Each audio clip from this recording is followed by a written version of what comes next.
I have chosen a topic called al-mushtaquna ila al-jannah, which means those who desire paradise, not those who desire this world. And I give you examples of the companions of the Prophet in a short while, and people who lived before us. Because Allah subhanahu wa ta'ala says in the Quran, أعوذ بالله من الشيطان الرجيم بسم الله الرحمن الرحيم والسابقون السابقون أولئك المقربون والسابقون السابقون أولئك المقربون في جنات النعيم ثلة من الأولين وقليل من الآخرين. And those who have passed us, those who have passed us, Allah says, the ones who have beaten us, أولئك المقربون, they are the ones closer to Allah. Where? في جنات النعيم, in high places in Jannah, blessed.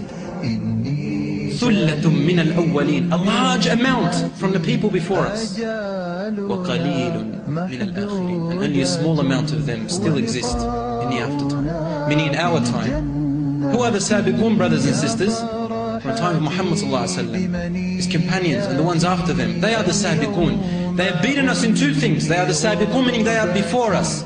And they are the Sabiqun, meaning they have beaten us to paradise. And there is a small amount from this life, Allah says. There's only a minority that are still striving and working and desiring paradise and have left this world. Only a small amount, Allah says. As-Sabiqun, As-Sabiqun, Allah is praising the ones who race each other. Sibaq means race. Race, Allah says, is praising the people who race each other for the goodness, not racing each other for worldly things. No. As-Sabiqun, As-Sabiqun, Allah says, and those who can beat other people in what? In good deeds. To beat each other to paradise, to beat each other in high places in paradise. No, a normal Muslim does not want just the first place in paradise. A mu'min wants to beat everyone and go to the Firdaus al-A'la. This is what the Prophet ﷺ said. He said, تَمَنَّوا وَاسْأَلُوا الْفِرْدَوْسَ الْأَعْلَى. When you ask Allah for Jannah, ask Him for the highest place, which is called Al-Firdaus. Just like that man, that prophet, who Allah does not mention his name in the Quran, in Surah Yasin. وَجَاءَ رَجُلٌ مِّنْ أَقْصَى الْمَدِينَةِ يَسْعَى. And a man came from the far end of the Medina, يَسْعَى, meaning running towards them. قَالَ يَا قَوْمِ اتَّبِعُوا الْمُرْسَلِينَ. He said, "Oh my people, follow the messengers."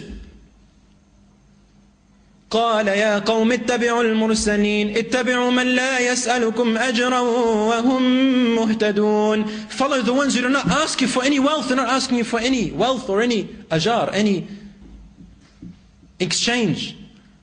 And they are the ones who are rightly guided. What did they do to him? They brought him, as in the hadith, and then they put a hole into the ground, and they dug him into the ground and then chopped his head off. In another hadith, they threw him down the well and they killed him. And then Allah resurrected him and put him straight into Jannah. And Allah says in the Quran, and then he replied by calling out, "Ya layta qawmi ya'lamun bima ghafara li rabbi wa ja'alani min al-mukramin." He called out and says, "Oh, woe if only my people had known how Allah has forgiven me and what kind of a blessing He has put me in. Jannah, na'im, everlasting, everlasting luxury, everlasting freedom, everlasting bliss. If only my people knew where I have ended up." يا حسرة على العباد ما يأتيهم من رسول إلا كانوا به يستهزئون. Oh, great sorrow and sadness to the people, servants of Allah. There isn't a messenger that comes to them warning them and promising them except that they would mock him. And this is our state today. What about Imra'at Fir'aun, Pharaoh's wife?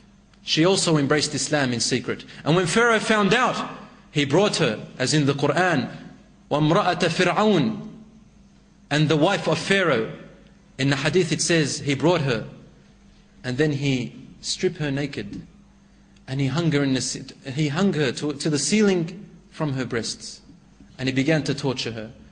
He tortured her and she began to cry. And Allah says in the Quran, وَمَرْيَمَ بِنَةَ عِمْرَانَ, وَمَرْيَمَ, he said, وَامْرَأَةَ فِرْعَوْنَ إذ قالت رب ابن لي عندك بيتا في الجنة ونجني من فرعون وعمله وَنَجِّنِي مِنَ الْقَوْمِ الظَّالِمِينَ. She said, oh my Lord, while she was being tortured, oh Allah, build for me a palace in Jannah and save me from Pharaoh and save me from the people who are oppressors.